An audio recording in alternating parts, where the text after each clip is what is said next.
Ok, en algún momento probablemente lo pensaste, ¿sí? En una conversación de amigos o caminando por la calle en algún momento dijiste, ¿sabes qué? Esta sería una muy buena idea para hacer un podcast. Y al igual que nosotros, si te atreves, el mejor lugar para empezar es Anchor, de Spotify, claramente. Es la forma más fácil para poder comenzar a hacer un podcast todo en un solo lugar. Déjame explicarte qué es lo que tienes. Anchor tiene herramientas que te permiten editar y grabar desde tu teléfono o computador. Puedes agregar la música de fondo que escuchas en todos nuestros capítulos, son de Anchor. Cuando publicas un capítulo, Anchor lo distribuye en distintas plataformas como Spotify o Apple Podcast. Y si cometes un error, lo vuelve a resubir. Te permite también agregar fotitos o portadas para los distintos capítulos. Y tiene todo lo que necesitas para hacer tu podcast de forma más fácil en un solo lugar. Y lo mejor de todo es que es gratis. Si quieres partir tu podcast, partir tu aventura dentro de este mundo, descarga la app de Anchor para iOS y Android o entra a anchor.fm para empezar. Haz que tu voz se escuche, atrévete, haz tu podcast y después compártelo con nosotros para que podamos comentarlo en el podcast. Ahora, disfruta este capítulo.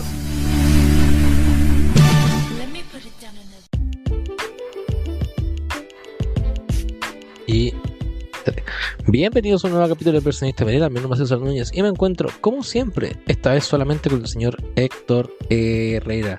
Hola, ¿cómo están, auditores? Bien, bien, bien. Oye, esta semana nuevamente nos juntamos para hablar de noticias. Estamos ahí armando distintos invitados para el futuro. Así que se vienen hartas cositas en Inversionista Millennial. Pero dentro de todo partimos con noticias. Estamos grabando domingo en la noche. Ya tenemos claridad de que en Brasil Lula da Silva y Jair Bolsonaro van a segunda vuelta. Yo soy algo que no estaba dentro de los planes. Pero no venimos acá a hablar de la política en Brasil, sino que venimos a hablar de Chile. Entonces tenemos esta semana una de las principales noticias fue el presupuesto 2023, donde principalmente el titular de esto es un aumento del 4,2% en el gasto público. Este 4,2% iría destinado a seguridad, a pensiones y a creación de empleos, creo que es. Sí. Héctor, tú manejas un poquito el detalle de esto. Yo Sí. en la mañana hice el detalle un poquito los números, pero tú quizás lo tenías un poquito más a mano ahora. Sí, pero incluso primero me gustaría pensar en la visión de que se aumentó el presupuesto pensando en que nosotros vamos a tener una contracción económica o nos vamos a ver no en una buena situación para poder quizás seguir ampliándolo desde el principio de que gastos permanentes necesitan ingresos permanentes. Entonces, muchas de estas cosas van a empezar a pasar en cadena, como viene este presupuesto, después va a venir la reforma tributaria, con eso vamos a financiar la PGU y así, bueno, seguir moviendo. Con respecto a los temas que aborda este aumento también del 4,2% del gasto público, son obras públicas, que está bien porque es una forma también de aumentar el gasto público, que eso significa generación de empleo y buenas cifras también. Dinero directo a los municipios, que un 6,2% a los fondos de inversión municipal. Ahora hay que ver cómo eso va a funcionar, se va moviendo y va a seguir funcionando. También hay presupuesto para salud, presupuesto para niñez y seguridad pública y lo de ciencias, que me parece bien. Ojalá que también alguna vez podamos volver a que se sigan dando becas para que la gente, no sé, se vaya a estudiar y se puedan también ir desarrollando más áreas de pensamiento también. Creo que también está el tema de la PGU adentro, ¿no? De la reforma. Sí. La idea y lo que se está diciendo ahora también es que anexando los dos temas, es que si nosotros hacemos una reforma tributaria que sea lo suficientemente buena, vamos a poder subir la PGU de 170 o 180 mil pesos a 250. Entonces hay que tratar de llegar a esos gastos permanentes. Está bien, son población y todo, pero también lo importante es tratar de entender los gastos. ¿Por qué? Porque también estaba leyendo ahora hace poco el tema de los superávit y los déficits fiscales, ¿cierto? Entonces, sí. Y todo lo que uno tiene que hablar con el tema de los balances estructurales, ¿ya? Y ahora, por ejemplo, el PIB nosotros estamos en deuda del 39, bueno, no somos como Inglaterra que está al 150, okay. Pero pero siento que no es fácil que si no vamos también generando crecimiento, vamos a poder seguir sosteniendo estos gastos. Ese es el punto.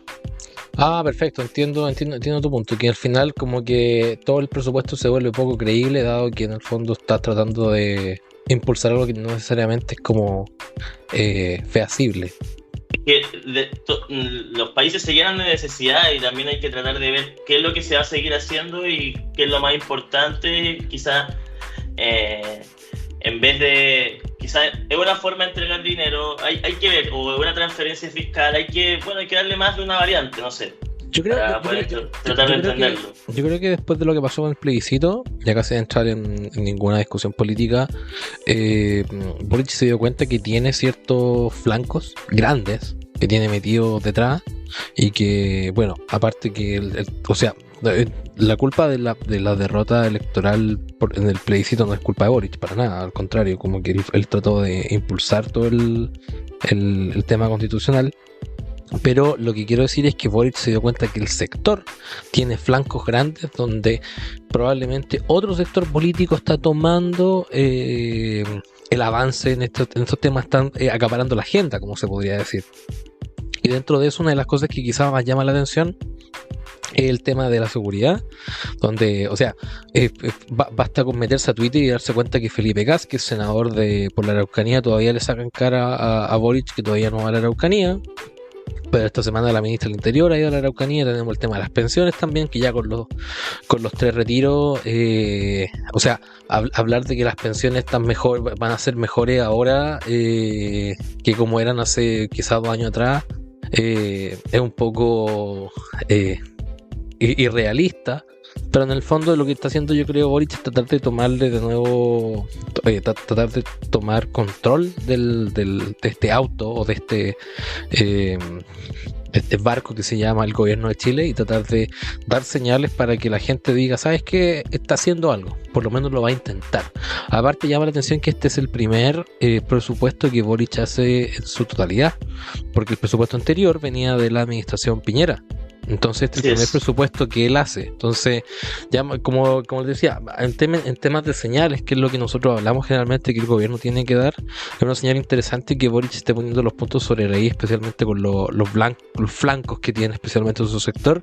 Tenemos también lo que está pasando con la discusión del TPP-11, donde tenemos que el mismo sector de Boric está en contra de aprobar el TPP-11, pese a que él lo considera como algo provechoso.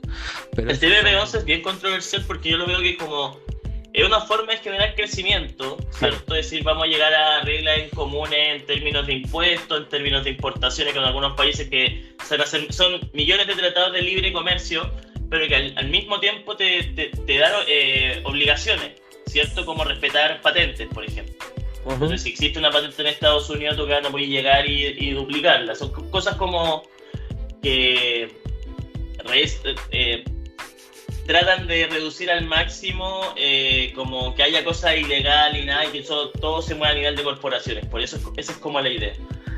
Al otro punto que quería llegar es que siento que igual en algún momento nos vamos a tener que preocupar me quedo con la idea del crecimiento y cómo vamos a poder salir de una recesión, sobre todo si siempre vamos a tener que aumentar el gasto público, porque por supuesto que el Estado siempre se va a ver seducido a que sea siempre mayor y nos vamos a empezar a acostumbrar a tener siempre más deuda. Entonces, ¿cuánto eso va a durar? A mí me gustaría que fuera poco y que ojalá Estados Unidos pare de subir las tasas, pero se ve poco probable porque more pain ahead, como lo dijo en la última reunión del Banco Central. Entonces es súper difícil que ellos hagan, y lo mismo nos pega a las monedas emergentes, mantener un dólar estable, claro. ¿Cierto? Porque al final nosotros pecamos de que todas nuestras reservas están en esa moneda. Entonces al final es súper, para momentos como este, mantener una reserva de valor contra el dólar es nada, es como lo que está pasando con el pound y bueno, varias cosas. Eso lo vamos a ver un poquito más adelante. Oye, pasando a otro tema que está lo tengo acá en la pauta, tiene que ver con la reforma de las pensiones. En temas de reforma de las pensiones tenemos que principalmente una de las cosas que llamó la atención durante esta semana es el anuncio de que la reforma de las pensiones se va a empezar a discutir ahora en octubre, Y dentro de las principales como cambios que trae la reforma de las pensiones, aparte de la discusión del 6% que supuestamente va a ser con cargo al empleador y que según el gobierno prefieren que vaya a un fondo solidario, hay que ver qué es lo que va a pasar con eso, porque la oposición probablemente no va a querer que vaya a un fondo solidario, sino que vaya más pensado a capitalización individual, más después de los retiros, donde ya hay mucha gente que ya no tiene de dónde sacar. Una de las cosas que me llama la atención es el fin de lo que se llama el retiro programado, y ahora solamente quedarían las rentas vitalicias. Para los que no saben y están escuchando esto, el retiro programado es de cierta forma cuando uno se jubila, la AFP después te paga un porcentaje que trata de ser un porcentaje mensual, que trata de ser lo más parecido a, creo que son tus últimos 5 sueldos, un promedio de tus últimos 5 sueldos, hasta que después esa plata en el fondo va bajando hasta que tú te quedas sin dinero. ¿Qué problema tiene eso? El principal problema es que tiene como una caída que es bastante pronunciada en términos de dinero, porque al final del día tú te puedes quedar efectivamente sin dinero cuando te quedan quizá más de 10 años por vivir. Entonces esas son una de las cosas que en el fondo la letra chica que se dice que nadie sabe y nadie entiende que sucede dentro de los mercados financieros. Sin embargo, también tenemos todo lo que pasa con la renta vitalicia, donde la renta vitalicia, tal como se comentó cuando se intentó hacer un retiro con la renta vitalicia, o no sé si se logró hacer o se intentó, es el tema de que la renta vitalicia es un seguro. O sea, yo le paso todo lo que tengo ahorrado a la FP a la aseguradora, y la aseguradora me hace una promesa en la que me va a pagar de aquí hasta que yo muera una cierta cantidad de dinero. Y esta cantidad de dinero va a ir creciendo en función de una tasa, donde por ejemplo ahora que las tasas están más altas conviene tomar renta vitalicia, pero cuando las tasas están más bajas no conviene tanto tomar renta vitalicia. ¿Cómo ves tú el fin de la renta vitalicia, Héctor? ¿Qué opinas tú respecto a esto? Sí, pero primero con respecto al término de concepto, es que la renta vitalicia, ¿por qué no es tan buena como la otra? Es porque va a recibir menos dinero que con un retiro programado, porque al final el retiro programado es como, no sé, como una curva hacia arriba, entonces al fin, o una curva hacia abajo, no sé cómo decirlo, pero vaya a ganar más al principio y después vaya a disminuir, mientras que con la otra te van a pagar siempre lo mismo, pero va a ser menor. Esa es como la idea. Y me quedé con el tema también de antes de las pensiones. Ya, yo creo que como con el tema de la reforma de pensiones me quedé y quiero comentar como una noticia que hay en el DF, ya que habla de cuál es la diferencia que ha habido dentro de los cambios en Bachelet 2, Piñera y Boric. Y en general, todas han sido versiones mejores que las anteriores y todas toman la gran mayoría, es decir, todas toman hay muy pocas cosas en las que discrepan, para decirlo de una mejor manera. Ok. Entonces, por ejemplo, ninguna ha hablado de la herencia en fondo colectivo solidario, de qué es lo que pasa después. Y ahora lo que van a hacer es la división de la industria entre administración de cuentas y gestión de inversiones, que es lo que quiere hacer Boric. Entonces, lo más probable es que se van a empezar a dividir las funciones que van a cumplir no sé, la gente que te administre tu dinero y que pueda ser una aseguradora o pueda ser cualquier persona que uno pueda elegir. Entonces van a cambiar el nombre y lo van a hacer quizás más competitivo, pero es algo que viene. O sea, al final eso, no sé si te acordáis que todo esto de la reforma de las pensiones, hubo 2 comisiones investigadoras respecto a esto. La primera es la comisión, no me acuerdo quién fue el que estaba a cargo de la comisión. No era Angel.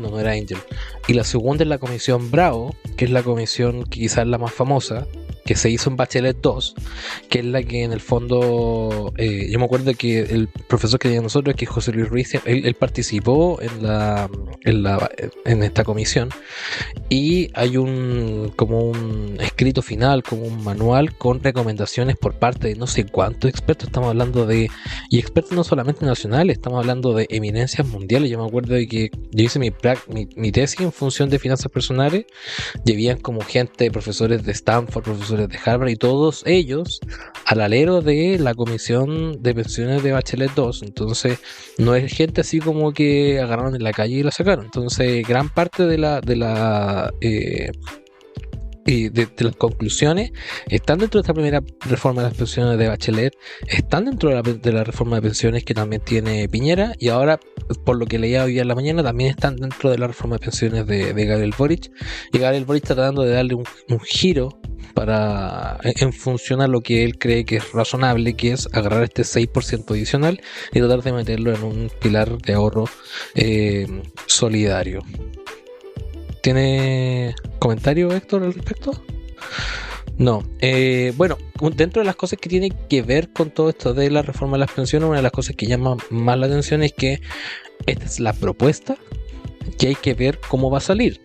O sea, no es lo mismo que pasa con la reforma tributaria, y que tenemos la propuesta de la reforma tributaria que ya va a empezar su tramitación durante estos meses también, pero hay que tomar en consideración que una cosa es como entra y otra cosa es como sale. O sea, no va a ser exactamente la misma, y yo creo, tal como lo comentaba anteriormente, la mayor discusión va a estar dentro de este 6% adicional, y ver hacia dónde va. O sea, si va 100% el ahorro solidario, ¿qué va a hacer este ahorro solidario? Porque no está definido. O sea, quién lo va a administrar, quién lo va a llevar, en qué va a invertir, cómo se van a definir todos los parámetros de inversión. Entonces son cosas que todavía están muy en el aire, y decir que el 6% es un ahorro solidario todavía sigue siendo, para mí, que nosotros no manejamos el tema, me parece un poquito un cheque en blanco todavía, y hay que llenar el cheque para ver a quién va y a quién no va, porque vamos a hablar de hartos millones de pesos que van a entrar por ese lado.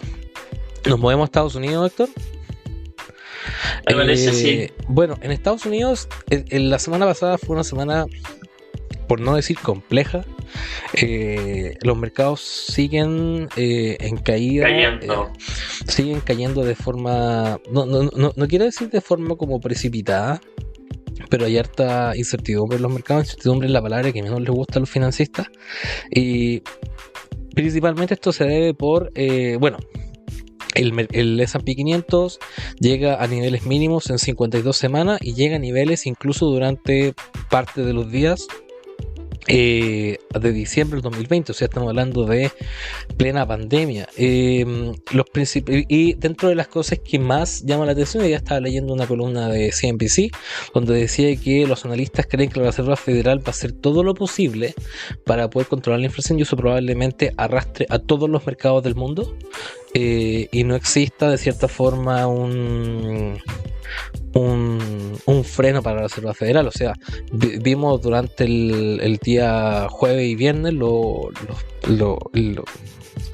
datos de trabajo.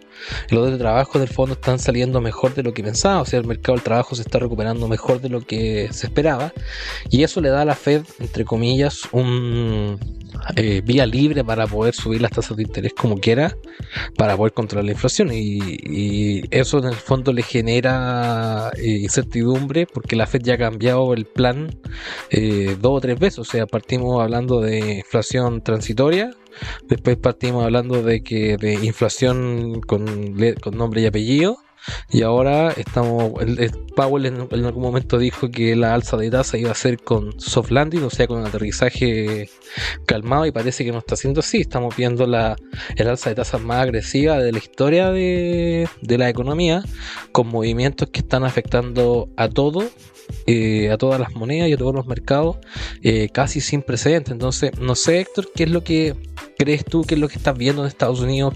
¿Cuál es tu opinión respecto al mercado estadounidense?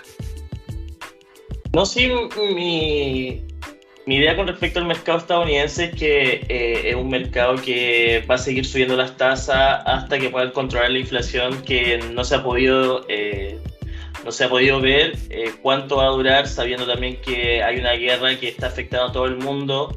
Hoy día uno ya no tiene problema de cadena logística, pero sí tienes geopolíticos y exceso de deuda en países que, si es que se empiezan a apretar y tienen pago de deuda en dólares, se les está haciendo muy insoportable. Entonces vienen varias cosas que vienen por los tipos de cambio, y cómo ese tipo de cosas, o alguien va a tener que prestar el dinero, y bueno, lo que se ha decidido hasta hoy día es que nosotros todavía estamos financiando, a través de la deuda estamos manteniendo los gobiernos. Entonces está bien, pero ¿hasta cuándo es lo complejo?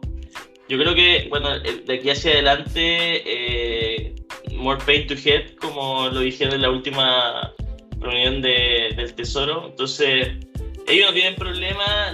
Bueno, ahora tenemos una guerra encima que yo creo que eso también podría definir un poco cómo se quiere mover. Entiendo también que China dijo que podían vender dólares y refugiarse en yenes, pero eso sería completamente también darle todo el poder a ellos con respecto a lo que puede suceder.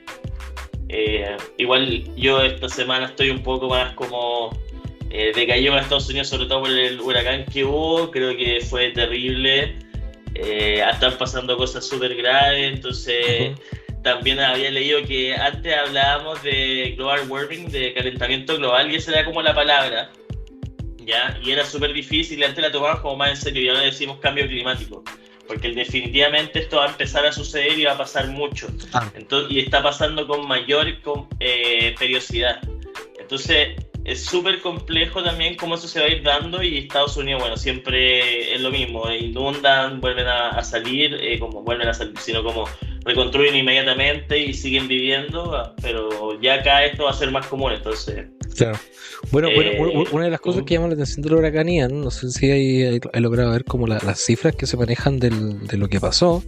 Se estima cerca entre 60.000 y 100.000 millones de dólares de pérdidas por eso. Yo hoy día en la mañana vi un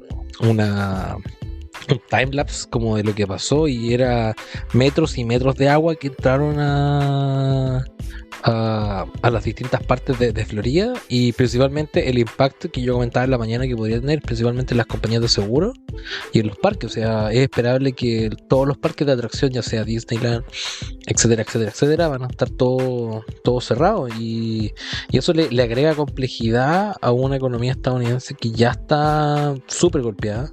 O sea, pero al mismo tiempo está golpeada, pero muestra una fortaleza en su moneda que prácticamente está sin precedente, y es cosa de ver. A mí me da la impresión, y acá yo quiero, esta es mi opinión de guata, y no sé si tú estás de acuerdo conmigo. Siento que durante la pandemia, está bien, tuvimos una pandemia, se cerró todo lo que queráis, pero previo a la pandemia había como cierto equilibrio en la economía mundial, y como que siento que perdimos el equilibrio, y da la impresión de que cuesta mucho y va a costar mucho retomar como el curso o el equilibrio que teníamos antes. O sea, el hecho de ver lo que pasó, bueno, tenemos también lo que pasó con la guerra, etcétera, etcétera, etcétera, pero el hecho de ver monedas que se están moviendo prácticamente de forma un 20, un 17%, sí, inusitada a nivel mundial, intervenciones de los bancos centrales casi todos los días, subidas de tasa en todo el mundo, mercados de los bonos que se están destruyendo. Lo que está pasando también con empresas súper grandes que están sufriendo, que están gente que está siendo despedida, más la guerra, más una crisis energética.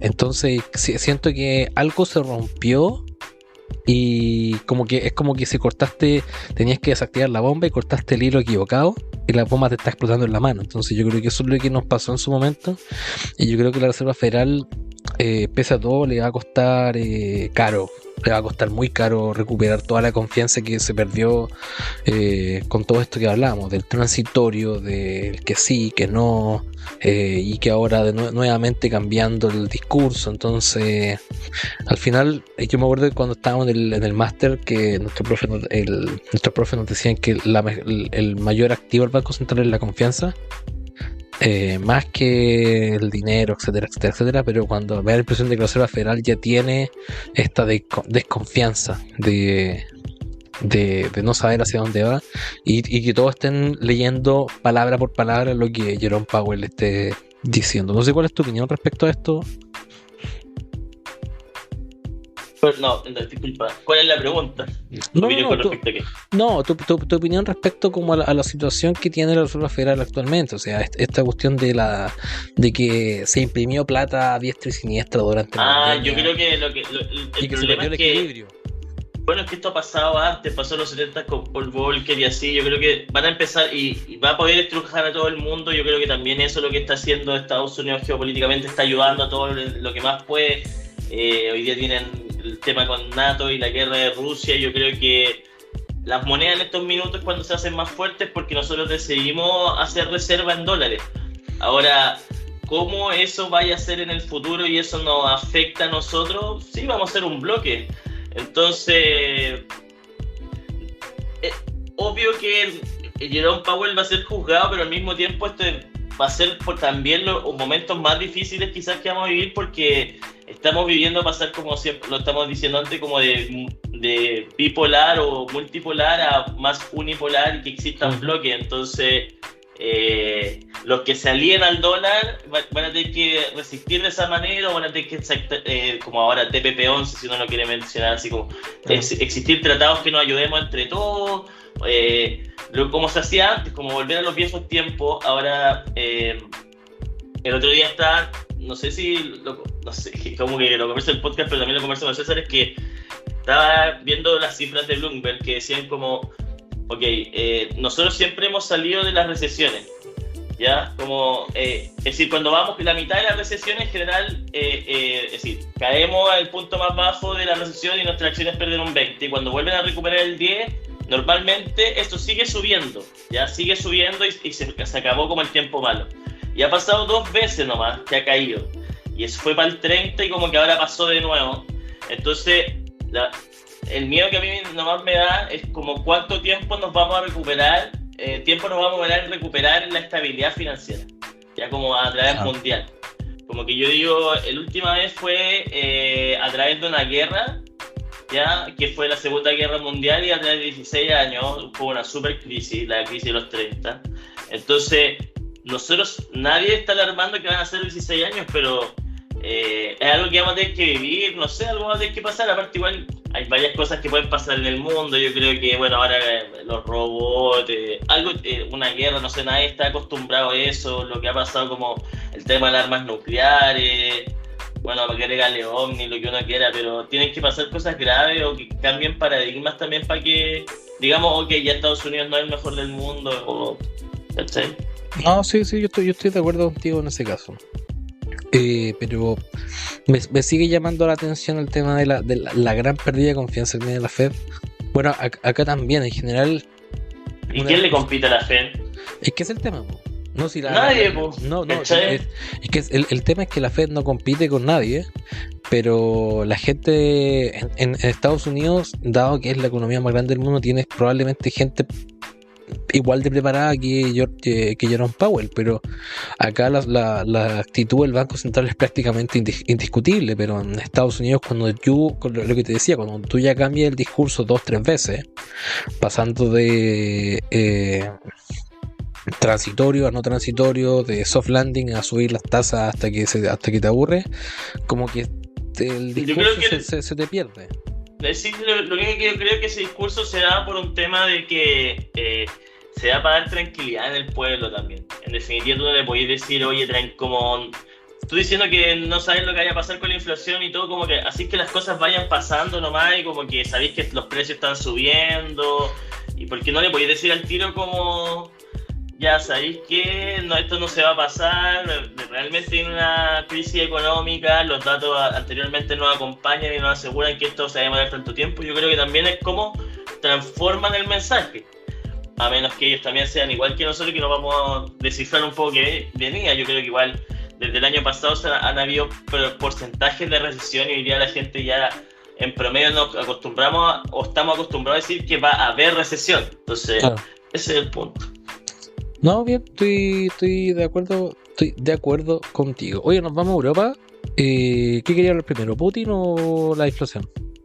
No, en general hay varios temas como noticias mundiales, como que vi la que habíamos hablado, la estampida en Indonesia de las 125 personas. Pero eso no son noticias económicas. No son noticias, pero eran noticias internacionales. Una noticia internacional y una noticia grave. O sea, y bueno, o sea, acá 2 minutos para hablar del estado del. O sea, lo hablábamos off camera. Basta con ver el tema de lo que pasó el miércoles en el clásico universitario, lo que pasó el otro día en el clásico Colo-Colo, mal. Y el fútbol esta semana ha estado bien pasado. No le ha tocado fácil al fútbol esta semana. No le ha tocado fácil al fútbol. Bueno, a quien tampoco le ha tocado fácil durante esta semana era la primera ministra de Inglaterra, que anunció un pequeño presupuesto que incluye subvenciones para poder pagar, ayudar a la familia a pagar todo lo que tiene que ver con los gastos energéticos, y al mismo tiempo un recorte en los impuestos. Dado esto, se generó de cierta forma una desconfianza por la falta de lo poco realista que era este presupuesto, generando que la libra esterlina caiga a niveles mínimos, yo creo que históricos. En un momento como que no había un registro de una paridad tan baja entre la libra y el dólar, y la gente decía como que el punto más bajo de esta paridad es de 1776. Yo decía, pues, ¿y qué pasó ese año? No, pues fue la independencia de Estados Unidos, o sea, fue el primer punto desde que se creó esta paridad. Entonces, a esto se le suma también todos los problemas que ya acarrea Europa. O sea, estamos hablando de una inflación en la eurozona que llega a cerca del 10%, una crisis energética que cada vez está pegando más fuerte, donde ya estamos supuestamente ahora la Nord Stream 2, que es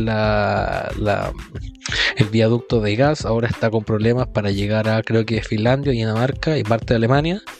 Entonces cada vez se va, y probablemente el invierno en Europa sea el invierno más frío que ha tenido Europa durante mucho tiempo. Hay boicots de pago para no pagar la cuenta de la luz, porque en el fondo da la impresión de que los gobiernos no están dando abasto a una crisis energética que es inminente. No sé cuál es tu posición. ¿Qué es lo que crees tú que está pasando en Europa? A mí lo único que me da lata es que, no es que me dé lata, pero creo que esto puede generar demasiado como social unrest, como malestar social, porque realmente cuando primero no hay dinero o ya te dicen que hay gente en verdad que lo está pasando mal y lo va a pasar demasiado mal, entonces ya que vengan protestas y se empiecen a venir contra los gobiernos, algo que se tienen que venir manejando. Yo no sé cómo se va irlando, porque también tienen ambientes de guerra. Como hablamos la semana pasada, Giorgia Meloni por el otro lado, que se considera fascista, o no se considera, sino los medios la consideran a ella.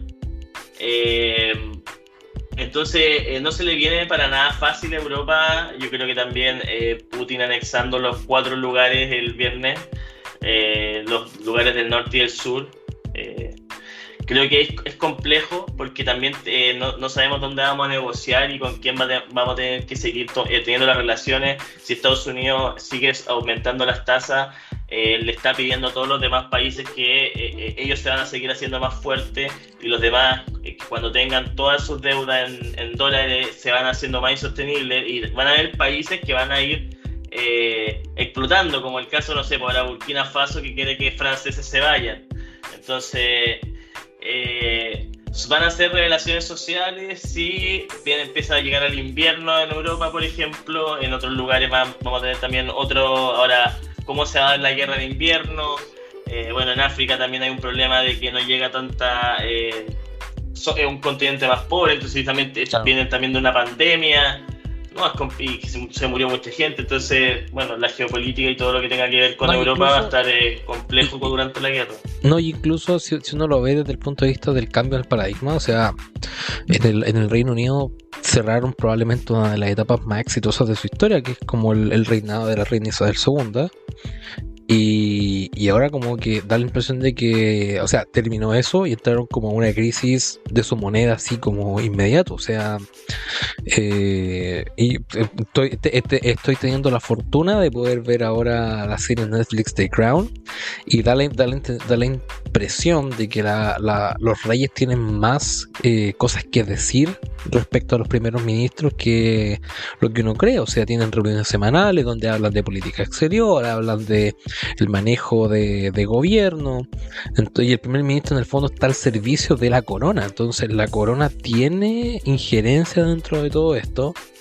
Entonces da la impresión de que ahora, sin la reina Isabel, que tenía 70 años de experiencia en su trabajo, y con un nuevo rey, probablemente esto no sé si se vaya a seguir. Entonces son cosas que a Inglaterra le preocupan, a Europa le preocupan, porque Inglaterra igual, pese a que uno diga hoy no está dentro de la eurozona, igual es parte de Europa, o sea, igual existe comercio entre ellos. Entonces si cualquiera de las dos patas de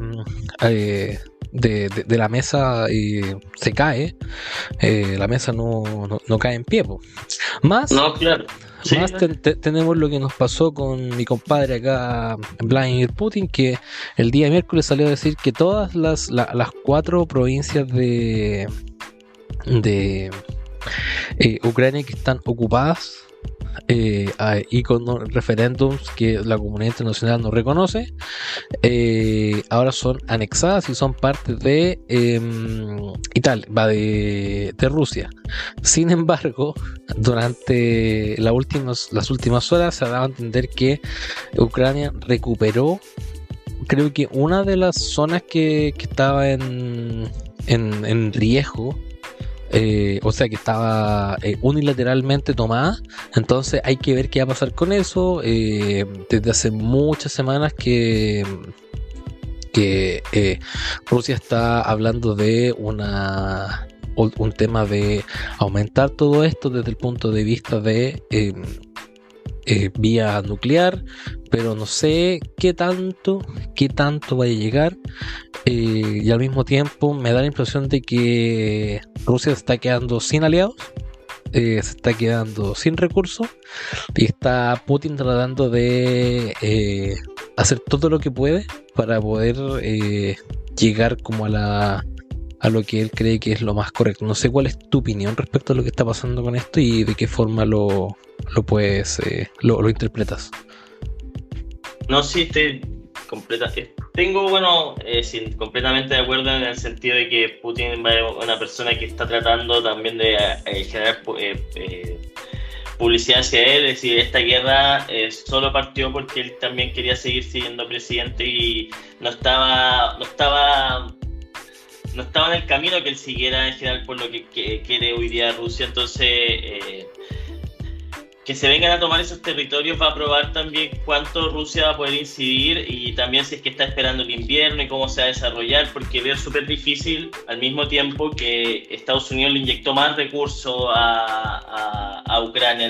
No sé si son como 12 billones que se aprobaron la semana pasada, entrega de armas, los países van a hacer... tampoco quieren que les vuelvan a tomar más, entonces si que se toman esos territorios, después ellos saben que no se pueden seguir metiéndose adentro porque van a unir a NATO, en NATO van a unir a Ucrania, entonces eso va a empezar a generar fricción. Ahora yo no sé cómo eso se va a respetar y también me empiezo a cuestionar como ¿qué es una guerra nuclear? Como que yo digo bomba nuclear, pero eso pasó en la Segunda Guerra Mundial. Ahora yo no sé qué edad podría... Fue el final. Claro. Entonces digo que ahora es una bomba nuclear, no me imagino, ¿no? Yo espero que tiran unos gases, misiles, así, su arañita y después nadie supo quién fue, no sé, pero no puede ser que sea la antigua. Claro. Entonces yo digo como ese tipo de cosas, como también vi como estas típicas noticias que uno nunca sabe si son verdad, como que se empezó a mover un submarino con unas bombas.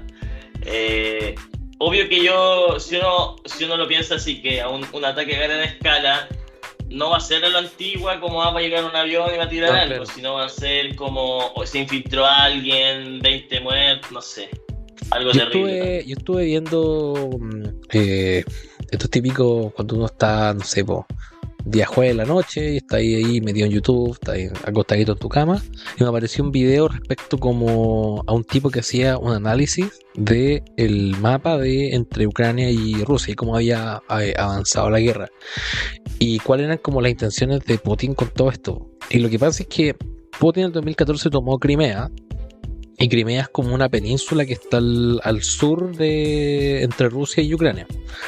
Y lo que hizo Putin al tomar las 4 regiones, estratégicamente creó como un callejón entre Rusia y Crimea.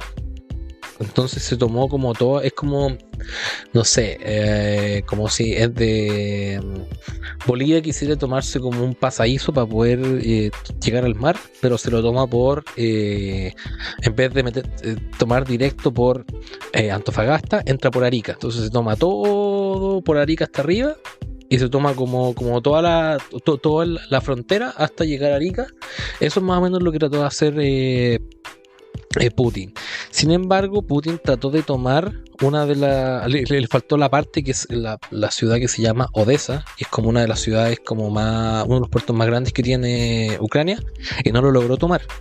Entonces por el momento da la impresión de que se quedó del pasadizo de Crimea y el control de este puerto que supuestamente es estratégico para poder hacer intercambio de entre comillas de comercio entre ellos.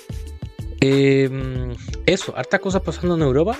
Nos pasamos al criptomundo, donde hay una noticia de él. La tengo acá. BlackRock creó un nuevo ETF que invierte en 35 compañías relacionadas con blockchain. O sea, acá cuando hablamos del criptomundo solamente hablamos de de Bitcoin, Ethereum, etcétera, sino que hablamos también de blockchain. Y dentro de lo que dice BlackRock, dice, creemos que los activos digitales y el blockchain y su tecnología se van a convertir cada vez más relevantes para nuestros clientes, y por eso creamos este tipo de ETF. Dentro de ETF existen varias empresas que no solamente se dedican al blockchain, sino que tienen criptoactivos detrás. Por ejemplo, está Coinbase, está todo lo que tiene que ver con Marathon Digital, que es Mara, Riot, que también es otra empresa que se dedica a la minería de Bitcoin. Entonces, incluso empresas asociadas, estoy leyendo acá al metaverso. Entonces, ¿crees tú que esta va a ser una nueva tendencia de lo que está asociada como a esta tecnología del futuro, la digitalización de la economía? ¿Y cómo ves tú todo lo que tiene que ver con la digitalización de la economía asociada a todo lo que tiene que ver con el criptomundo, Héctor? No, yo creo que algo que va a suceder que es como cuando estábamos, no sé, cuando alguien veía cuando chico los monitos y veía que los supersónicos se llamaban y habían celulares, así que yo creo que exactamente lo mismo. En un futuro vamos a poder conectarnos, entrar a nuestro, Facebook les fue mal en esta entrega de resultados en general, y cuando le preguntan al CEO, con Mark Zuckerberg, le dicen como ¿cuántos años tú crees que esto va a funcionar? Y él dijo como en 10 años deberíamos tener 10 billones de personas activas. Entonces yo creo que una cosa de tiempo. Ahora yo creo que el tema del Bitcoin es un momento también, estamos en un momento de recesión, entonces tampoco hay dinero como va a costar en estas compañías tecnológicas. Exacto. Que aparte como nadie sabe mucho de nada o todos saben mucho de muy poco, hay muchos esquemas Ponzi, o qué significa eso, que uno de repente invierte en cosas que no existen, o que ellos o mismos como Duquon o tu misma empresa que invierte en una que todos pensamos que era buena y realmente terminó siendo una estafa. Terra Luna, sí. Entonces, me parece que bien. Yo creo que ya se está instalando los temas de los Bitcoin en otros países, para si es que nosotros realmente tenemos guerra y esto empieza a suceder, van a haber maneras que se deprecien mucho y realmente va a tener que existir una solución. Ahora no sé si la solución se tiene que llamar control inteligente o Bitcoin, pero algo va a tener que existir. Y igual que la pandemia que llegó a nuestras vidas y ahora todo es digital para nosotros, si es que llega una guerra o pasa algo súper grave, lo más probable es que tengamos otra revolución tecnológica súper rápido donde nos podamos mover y seguir haciendo todo como... Porque si hay guerra, hay países realmente que sus monedas no van a valer.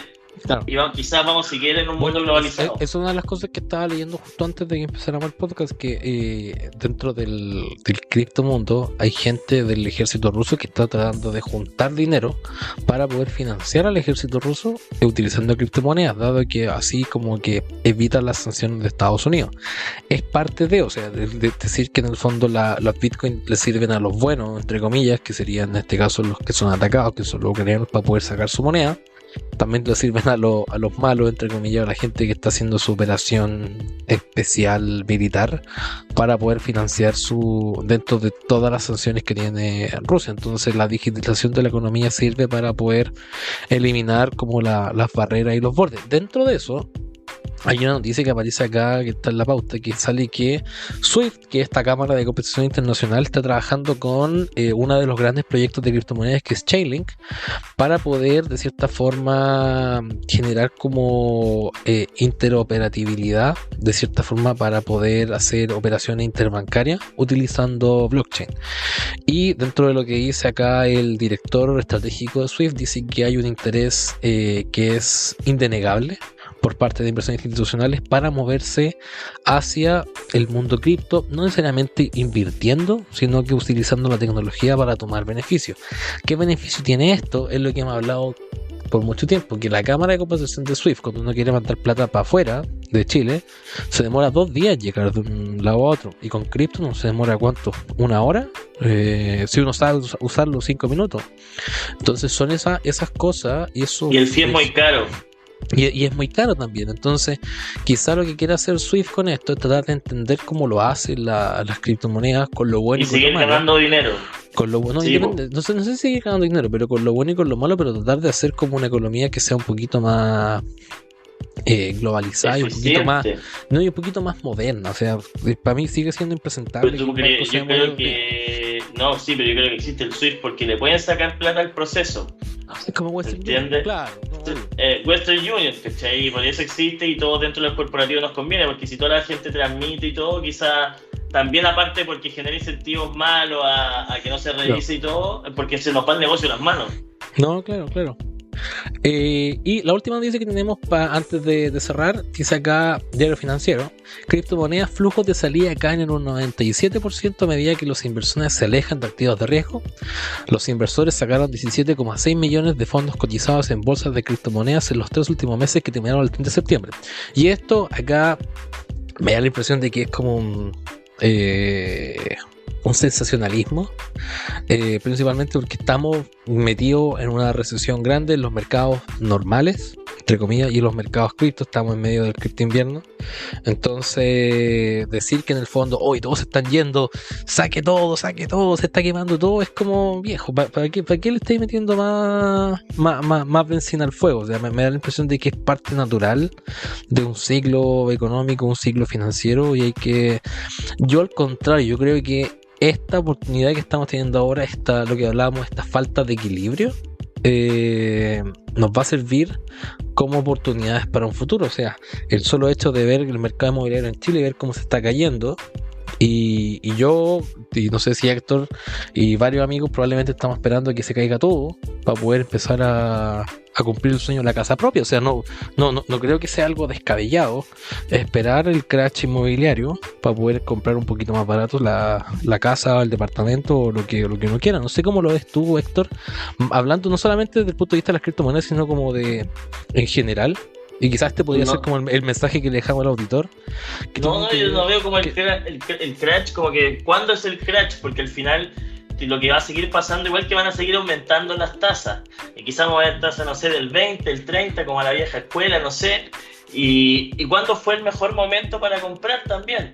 ¿Se entiende? Yo creo que cuando es realmente barato en el futuro es cuando te dijeron, nadie te decía como no compré, está súper malo y todo, porque hoy día hay oportunidades. Es decir, están entregando departamentos de repente con 4 años de arriendo, 3 años de arriendo. Es decir, tienen que ellos mismos arreglárselo. Hay una situación de mercado y hay que buscar buenas inversiones. Ahora, lo único que me preocupa del speech es como cuánto va a tener que caer. Ahora, yo sí creo y soy fiel como a por lo menos hasta el próximo año que esto debería seguir cayendo, pero también que siga cayendo es porque van a seguir pasando cosas que también otros negocios no van a seguir funcionando, y también hay otras oportunidades de mercado, ¿se entiende? Ah, claro.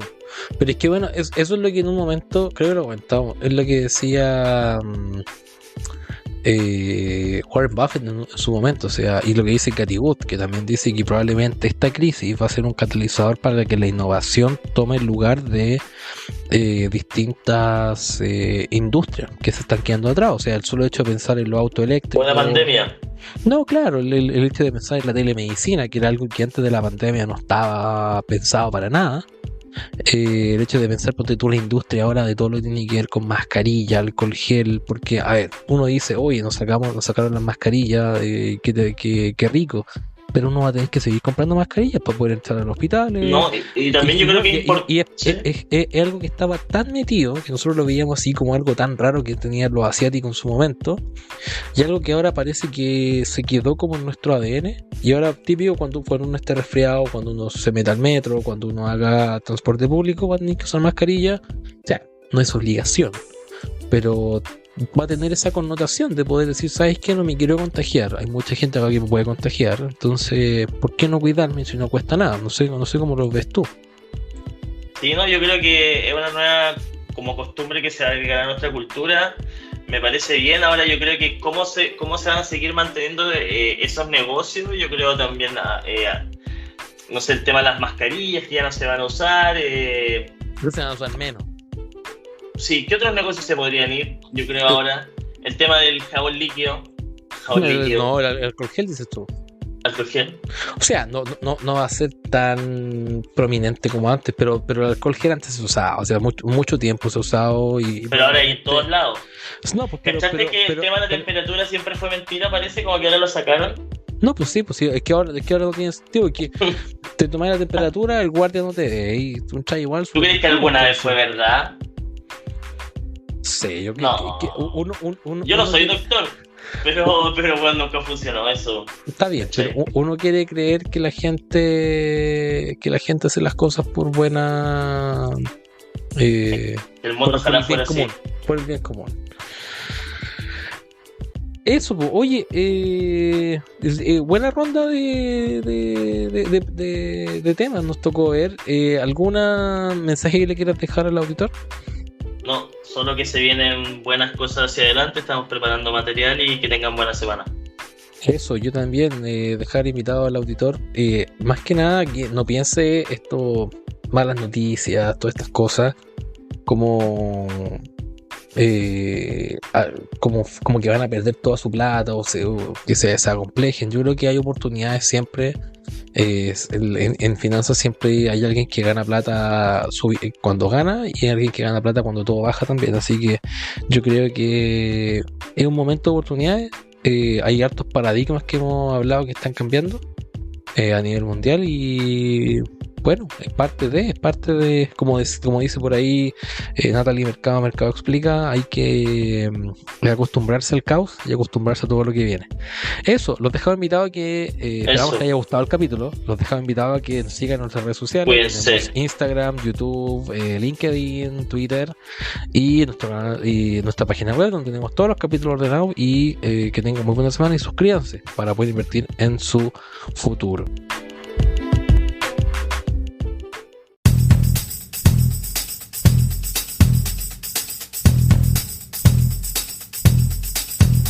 Las opiniones realizadas en este programa no deben ser interpretadas como recomendaciones o asesorías financieras. Estas solamente tienen propósitos educativos. Si quieres estar al tanto de nuevos capítulos, síguenos en Instagram como @inversionistamillennial. ¿Quieres enviarnos alguna consulta? ¿Te gustaría estar invitado a algún capítulo y hablar respecto a ciertos temas? Escríbenos al mail inversionistamillennial@gmail.com y búscanos como Inversionista Millennial en tu plataforma de podcast favorita y suscríbete para más contenido asociado al mercado e inversiones.